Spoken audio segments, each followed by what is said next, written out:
Okay, welcome to another module in this program. And the topic I will be discussing and we're looking at now is digital footprint awareness, which is about crafting your online presence.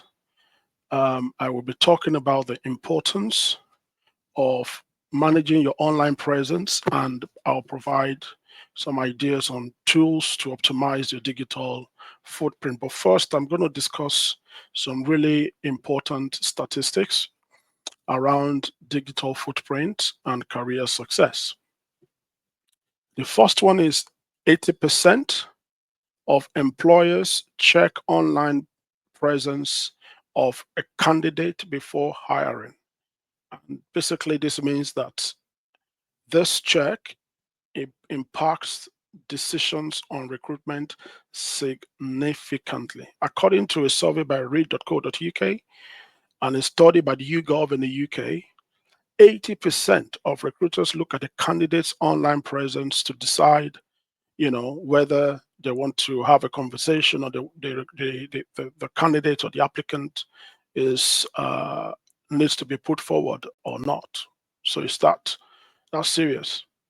Then the second stat that I've brought here is 70%, right? 70%, according to Forbes, up from 11% in 2006. 70% of employers, these are not agents, employers, they use social media to screen candidates.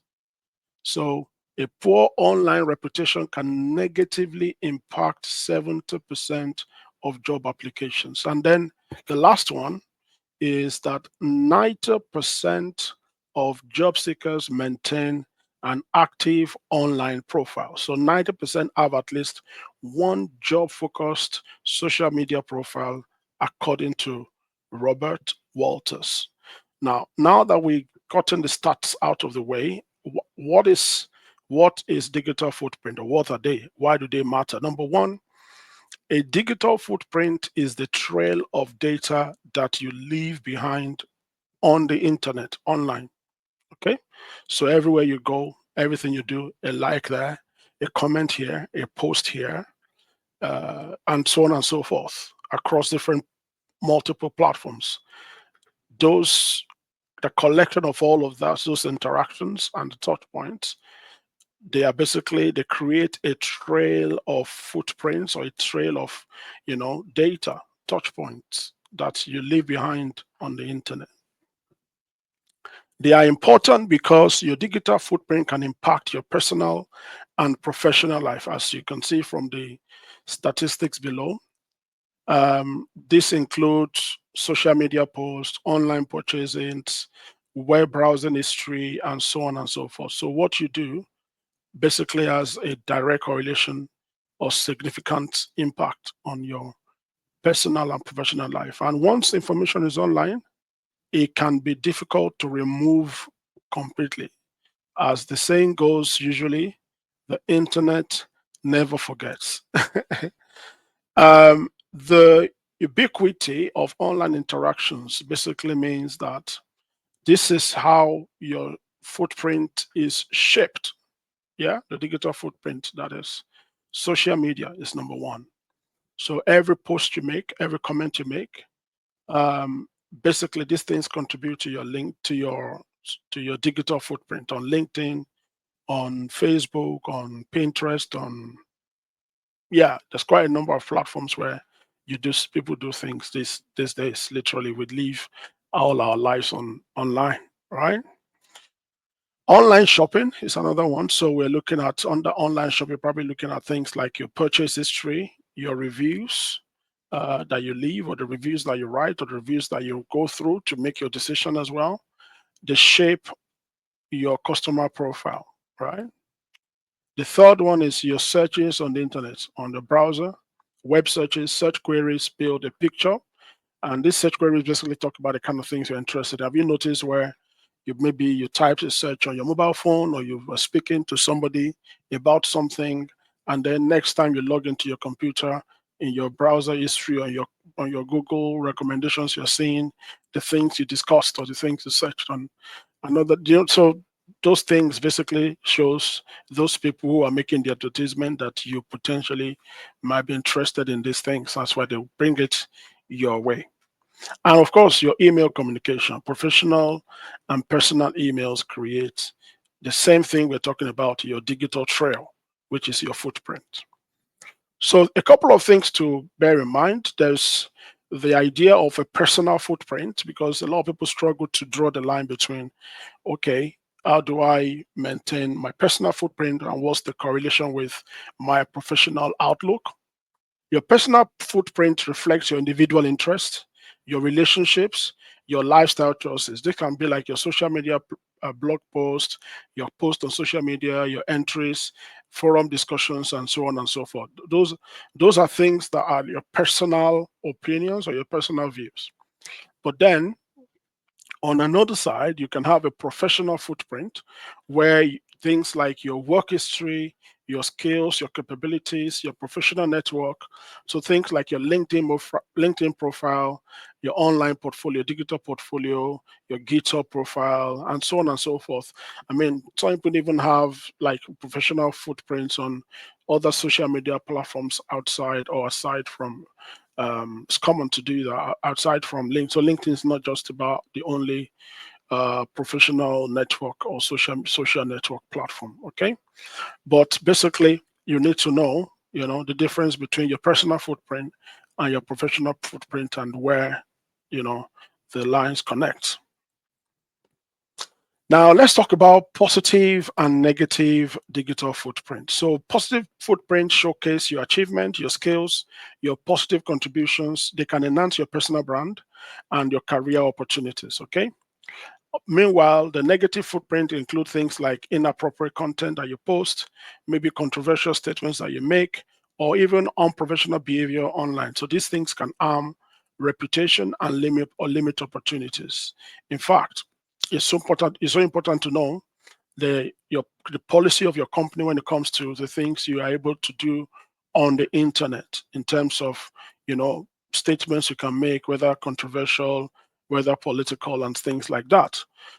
Neutral footprint basically are negative or nor are they neither are they positive. Um, they are not negative, they are not positive, they are neutral.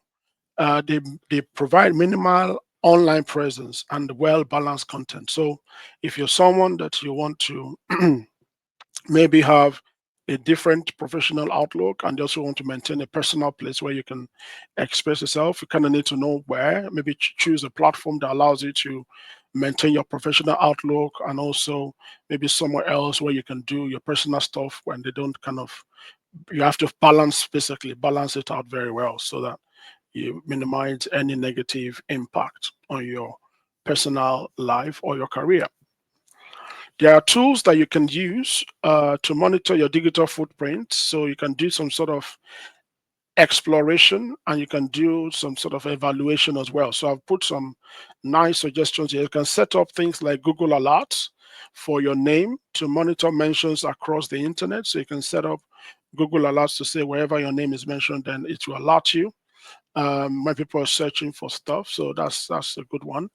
And also you can use social mention, so you can track your brand across various social media. So you can do things like when your name is mentioned or your handle is tagged or something like that. Okay, or you can create hashtag and see, use it to build audiences and things like that. There's also a platform called Brand Yourself, which basically offers like a comprehensive analysis of your online presence as well. Have I been pawned is more like a security tool where you can check if your email has been compromised in data breaches. Okay, so maybe you've been victim of phishing or on different types of cyber attacks. You can actually check, to be sure that your email has not been compromised. So check those out. They will really help you a lot. I like to keep this um, course is very short, and I know that you will still have to take practical things away to go and try them on your own. That is the most important way to get the most out of these programs. Now, optimizing your digital footprint is super important because we want you to leverage social media, especially effectively, in order to achieve your career goals and your objectives. Okay. So you want to, number one, you want to audit your profile, review and update all your social media accounts regularly. Check that. So, for example, if you have LinkedIn bio, the right LinkedIn bios are there. If you make a change, the changes are reflected across things like your description, your headline, your photos, everything you want to check consistent and make sure that they are the way you want. They are what you expect or what you want them to be. And secondly, curate content, share content that aligns with your personal and professional brand. Okay. I know these days it can be tricky because a lot of people are getting sucked into the whole content game of, okay, we want to do content just to get money. But again, professionally speaking, even if you're doing that, you still have to look after yourself, making sure that your brand as a person or as a professional, you are able to maintain that. And content is one of the ways to, to lead or to, build thought leadership as a professional. The third suggestion here, or the third point, is to engage thoughtfully. Interact positively and professionally with others when you connect with other people on the platform. And finally, utilize your privacy settings. You can understand and use platform specific privacy controls. So for example, if you don't want, your handle to be tagged, or you want some time to not be mentioned, or you want to protect yourself from some distractions, you can do a lot of things with the privacy controls available, depending on the platform that you go for. If there's Facebook or LinkedIn or TikTok or Instagram and whatnot. So just make sure you can just be aware that you can utilize your privacy settings to control what you get. So still talking about privacy and control, be selective. So think before you post or share personal information. That's very important. Use strong passwords. This is super important. Create unique complex password for all accounts. Cyber attacks are real. The third suggestion, I call them suggestion, they are tips, things you need to do or you can do, is to enable two-factor authentication. So this will add an extra layer of security to your account. And like I said, regularly check the privacy settings, review and update your privacy settings periodically, and stay informed about evolving privacy issues and best practices. From an employer and academic perspective, there is an importance of digital citizenship, and I've put here because the view of an employer is to screen candidates' online presence. They want to assess your cultural fit and your professionalism. They want to verify your qualification and experience. However, in the academic side, the universities, the colleges want to evaluate your digital literacy. That's why they want to be sure that when you get involved in creating digital footprint, you're doing it right. They want to promote responsible online behavior, and they want to prepare you as a student for future careers. Now, I won't be doing justice if I don't talk about protecting minors when it comes to digital footprint, because we are fostering digital responsibility for the next generation. Okay, so I've put four things here. Number one, education. Number two, monitoring. Number three, communication and role modeling.